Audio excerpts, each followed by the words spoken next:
Hello నమస్తే అండి చెప్పండి. నమస్తే మేడం. ఇప్పుడు ఈ మధ్య కరెంట్ బిల్లుల్లో ఒక 3 చార్జెస్ ఎక్స్ట్రా ఇస్తున్నారు. దాని గురించి తెలుసుకుందామని చెప్పేసి కాల్ చేశాను. చెప్పండి సార్. ఇప్పుడు ట్రూ అప్ అని ఇస్తున్నారు కదా, అది ఎప్పటి నుంచి? 1 ఇయర్ నుంచి పడుతుంది సార్. ఇది 13th మంత్. 13 మంత్. అది ఏ సంవత్సరానికి సంబంధించింది? 2014 నుంచి 19 మధ్యలో యూజ్ చేసుకున్న పవర్ కన్జంప్షన్ సార్. మరి 2014-19లో మన వైసీపీ ప్రభుత్వం లేదుగా, టీడీపీ ప్రభుత్వం ఉంది. ఆ ప్రభుత్వంలో చేసింది ఇప్పుడు ఎందుకు ఇస్తున్నారు? వాళ్ళు చూసుకోవాలి కదా. టీడీపీ ప్రభుత్వంలో గవర్నమెంట్కి ఏపీఆర్సీ గవర్నమెంట్కి ప్రాపర్ పేమెంట్ అనేది సరిగ్గా చేయకపోవడం వల్ల ఇన్ని క్రోస్ ఆఫ్ అమౌంట్ ఉందని చెప్పి ఏపీఆర్సీ గవర్నమెంట్ వాళ్ళు కోర్టులో స్టే ఆర్డర్ వేశారు సార్. హైకోర్టు స్టే ఆర్డర్ ప్రకారం సుప్రీంకోర్టు స్టే ఆర్డర్ ప్రకారం ఎవ్రీ మంత్ 0.22 చొప్పున ఆ 5 yearsలో యూజ్ చేసుకున్న రీడింగ్కి 36 months మేము తీసుకుంటామని అంటే గవర్నమెంట్ పర్మిషన్ ఇచ్చింది. దానికి కోర్టు పర్మిషన్ ఇచ్చింది. సరే, ఇప్పుడు 2014 నుంచి 19 వరకు ఎవరు కట్టలేదు? కస్టమర్స్ కట్టలేదా, లేదా అప్పుడున్న ప్రభుత్వం కట్టలేదా? అవన్నీ క్లియర్గా మాకు తెలియదు సార్. ఒక్క నిమిషం, మీరేమన్నారంటే అప్పుడు మనకు కొంచెం అమౌంట్ సరిగా కట్టలేదు కాబట్టి కోర్టుకి ఎక్కారు, కోర్టు వాళ్ళు పర్మిషన్ ఇచ్చారన్నారు. అది ప్రభుత్వం కట్టలేకపోతే మీరు ప్రజల మీద ఎలా ఇస్తారు భారం? పాయింటా కాదా?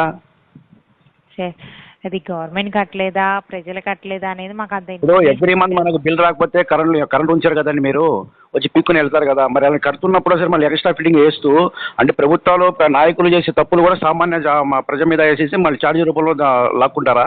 అది న్యాయమా?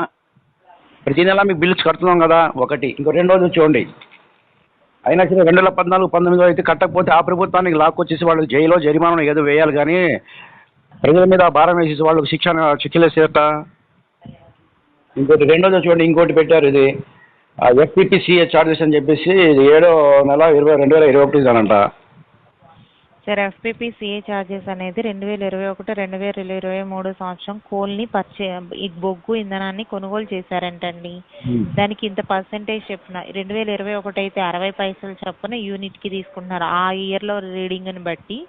అండ్ 2023 అయితే ఈ ఇయర్ రీడింగ్ ప్రకారం, ఆ మంత్లో వచ్చిన రీడింగ్ ప్రకారం 40 పైసలు చొప్పున అమౌంట్ తీసుకుంటున్నారు.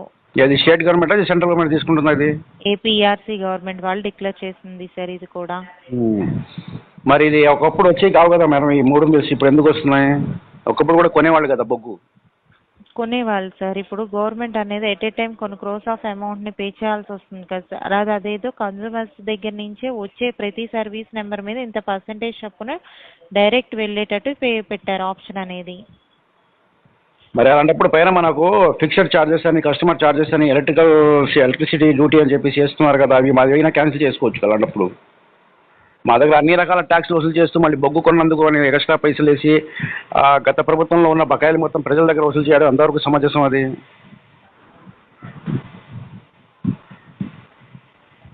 లైన్లో ఉన్నారా మేడం?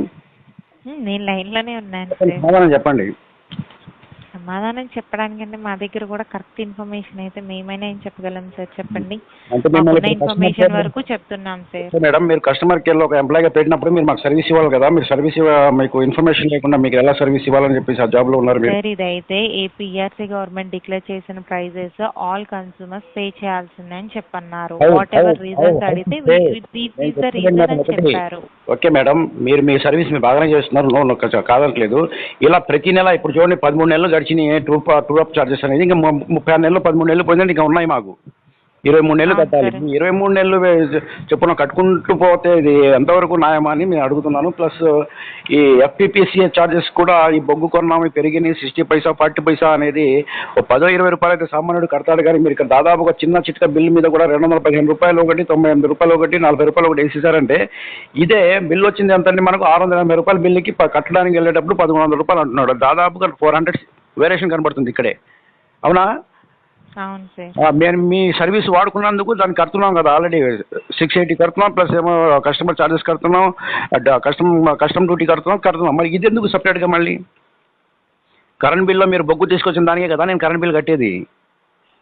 నాకు కొంచెం సపరేట్గా తీసుకొచ్చి పెట్టరు కదా మేడం. మీరు వాళ్ళు తీసుకొచ్చినందుకు కడుతున్నారు సార్. బట్ అది మీరు వాడుకున్న దానికి ఇదేంటంటే ప్రతి ఒక్క కన్జ్యూమర్ మీద ఎట్ ఏ టైం ఒకేసారి ఛార్జెస్ పెంచితే బర్డెన్ అవుతారని చెప్పి దీన్ని సపరేట్గా ఇంక్లూడ్ చేసి తీసుకుంటున్నారు. కరెక్టే మేడం, మీకు చెప్పేది అర్థమైంది. నేను చెప్పేది మీకు అర్థం కావట్లేదు. ఇప్పుడు కరెంట్ బిల్ అనేది ఏంటి అంటే ఎగ్జాంపుల్ చెప్తాను చూడండి. సార్ ఒక నిమిషం ఒక్క నిమిషం. అమెజాన్లో మీరు వస్తువు బుక్ చేశారనుకోండి, 500కి బుక్ చేశారు, దాని సర్వీస్ చార్జెస్ అని ఒక 50 రూపీస్ తీసుకుంటాడు. కథ మీకు తెలుసు అది, అవునా? అవును సార్. బట్ ఇది నేను కరెంట్ బిల్ ఎంత కడతానంటే యూనిట్ 4 రూపీస్ 5 రూపీస్ 6 రూపీస్ అని నేను అనుకుంటాను, లేకపోతే అదర్ చార్జెస్ ఒక 50 100 ఉంటారు వేస్తారని నేను అనుకుంటా. కానీ ఇలా ప్రతి నెల ఈ విధంగా చార్జెస్ బాదుకుంటూ పోతారని చెప్పి ఎవరు ఊహించరు కదా. అది ఎలా వస్తుంది ఆ సిస్టమ్ ఎక్కడి నుంచి వచ్చింది? సార్ యాక్చువల్గా మాకు తెలిసినంత ఇన్ఫర్మేషన్ ఏంటంటే అట్ ఏ టైం ఒకేసారి రీడింగ్ రేట్లు అంటే పెంచితే ఇది బర్డెన్ అయిపోతుందని చెప్పి సపరేట్ ఛార్జెస్ అని చెప్పి బిల్లులు కాకుండా సపరేట్ ఛార్జెస్ కింద తీసుకుంటున్నారు. ఛార్జెస్ మీరు ఎలా వెళ్తారు?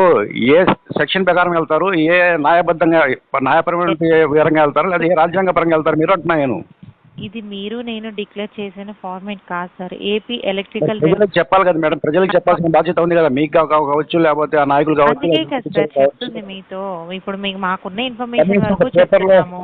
ఒక పేపర్ యాడ్ కానీ టీవీలో యాడ్ లాంటివి చూపిస్తే బాగుంటుంది. కానీ ఇది ఆల్రెడీ డిక్లేర్ చేశారు. ట్రూ అప్ చార్జెస్ గురించి వాట్ ఎవర్ రీజన్స్ అనేది 2021లోనే మీకు డిక్లేర్ చేశారు. అండ్ 2023 FPP CA ఛార్జెస్ గురించి March month ending and April first వీక్లో డిక్లేర్ చేసిన తర్వాతే మే నుంచి అప్లై చేశారు. మా నుంచి కాదు మేడం, మీరు అప్లై చేసుకున్న మా ఎలక్షన్స్ పెట్టి మా దగ్గర ఓటింగ్ అడిగారా ఏంటి? లేదుగా. ఇలా మేము పెడుతున్నామా కట్టుకోండి అన్నారు. కానీ మా మనోవేదన ఎవరు అర్థం చేసుకుంటారు చెప్పండి?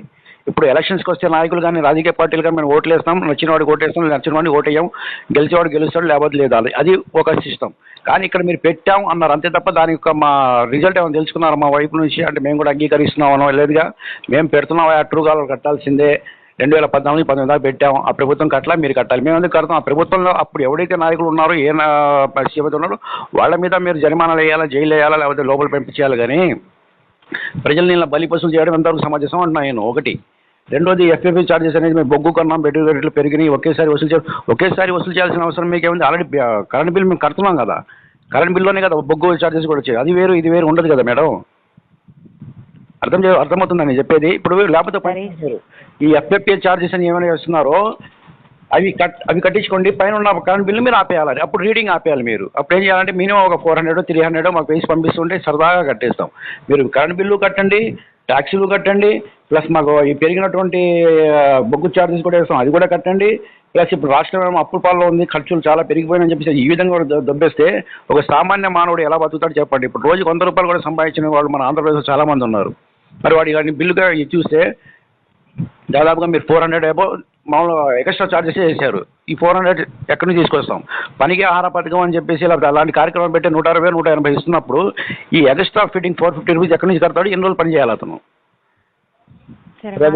కంప్లైంట్ లాక్ చేసి ఇంటిమేట్ చేస్తాం సార్. మాకున్న ఇన్ఫర్మేషన్ వరకు మీకు చెప్తాం. నా కంప్లైంట్ మాత్రం డెఫినెట్గా మీరు APDC వాళ్ళకి పంపించండి. వాళ్ళు సమాధానం ఏం చెప్తారు? వాళ్ళు చెప్పరు. సమాధానం చెప్తే మా దేశం ఎలా ఎందుకు ఉంటుంది? కానీ అండి చక్కగా అన్నపూర్ణ అయిపోయి కూర్చునేది. మా దేశం మీద అప్పులు పాల్గొనడానికి కారణం కూడా ఇలాంటి వేసి దొబ్బడమే. ఒక సామాన్యుడు కాదు. ఇప్పుడు అధికంగా ధనికుడు కూడా ఇప్పుడు సామాన్యుడు అయిపోయాడు. సామాన్యుడు ఏమో పేదోడు అయిపోయాడు. పేదోడేమో అడుక్కుని తినడంలో దారుణ పడుతున్నాడు. అలాంటి పరిస్థితి తీసుకొచ్చారు. వీళ్ళు చేసేట ధరల నియంత్రణ ఎలాగో లేదు. కరెంటు బిల్లులు కూడా ఈ డబ్బులు ఏంటంటే అసలు న్యాయం ఇది? నేను చెప్పిన దాంట్లో న్యాయం ఉంది, 100% న్యాయం ఉంది. కాదని అనట్లేదు సార్. మేము ఒకసారి మా సైడ్ నుంచి కంప్లైంట్ లాక్ చేసి నా కాలానికి మీరు రికార్డ్ అవుతుంది కాబట్టి కాల్ పంపించండి. ఇలా కస్టమర్స్ ఇలా అడుగుతున్నారు, అసలు ఎందుకు ఇది చేస్తున్నారు? ఓకే మేడం, వేయాల్సిందే. ఇప్పుడు నష్టమో కష్టమో జరిగిద్ది, మన రాష్ట్రం మనం కాపాడుకోవాలి. కానీ ఎలా కాపాడుకోవాలి? తక్కువని 300 400 ఒకేసారి వేసేస్తే, లేకపోతే 2014 19 వరకు చేస్తే అది చాలా అన్యాయమైనటువంటి చర్య అది. అప్పుడున్న ముఖ్యమంత్రి మీద అతను అడగండి, లేకపోతే అప్పుడున్న ఎలక్ట్రికల్ మినిస్టర్ పిలుచుకుని చెప్పండి, ఏమన్నా నువ్వు కట్టలేదు, బకాయి పడ్డావంట, మరి నా కస్టమర్స్ మీద ఎందుకు వేయాలా, నా ప్రజల మీద ఎందుకు వేయాలని చెప్పి ఇప్పుడున్న నాయకులు చెప్పాలి. అంటే వాళ్ళు పై అని చెప్పేసి మనం సామాన్యుల మీద నెట్టేసి అది ఎంతవరకు సమంజసం చెప్పండి? సరే సార్, మా సైడ్ నుంచి ఇంటిమేట్ చేస్తాం. ఇప్పుడు మీ వర్షంలో మీరు చెప్పండి మేడం, ఈ 3 రకాల ఛార్జెస్ చేయడం సామాన్యుల మీద మంచిదే అంటారా? సార్ కరెక్టే సార్. బట్ మేమైనా మాకైనా మా పై వాళ్ళు చెప్పింది ఒకటి, పైనుంచి డిక్లేర్ చేసిన వాటికి మన చేతుల్లో అయితే ఏమీ లేదు. బట్ కన్సూమర్ పే చేయాల్సిందే అంటున్నారు. యాజ్ ఏ కన్సూమర్ గా నేను స్ట్రగుల్ అవుతాను. అది యాజ్ ఏ కన్సూమర్ గా మీరు అయ్యేది అదే ప్రాబ్లం. బట్ మీ ప్రాబ్లం నాతో చెప్తున్నారు. బట్ నేను అనేది మా ప్రాబ్లం గా అయినా మీ ప్రాబ్లం అయినా బట్ మేమే కదా ఇంటిమేట్ చేయాల్సింది. మా సైడ్ నుంచి వరకు ట్రై చేస్తాను సార్. ఓకేనా? చేయండి. Okay okay sir, thank you.